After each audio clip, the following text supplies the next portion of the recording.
In line with international law, only the UN Security Council could sanction the use of force against the sovereign state. Any other pretext or method which might be used to justify the use of force against an independent sovereign state is inadmissible and can only be interpreted as an aggression. Yeah, but he's not ruling it out in general, Katie Stallard there in St. Petersburg. A bit of a softening of his attitude or not? How are you reading this?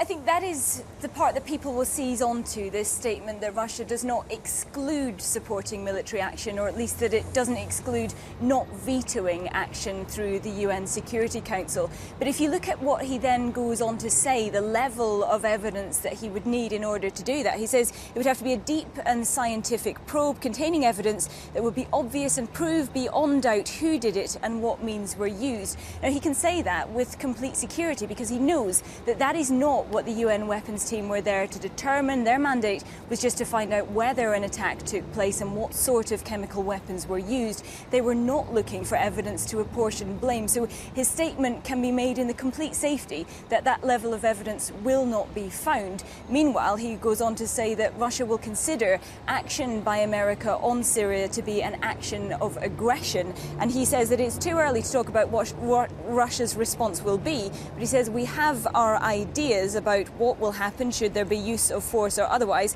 He says we have our plans.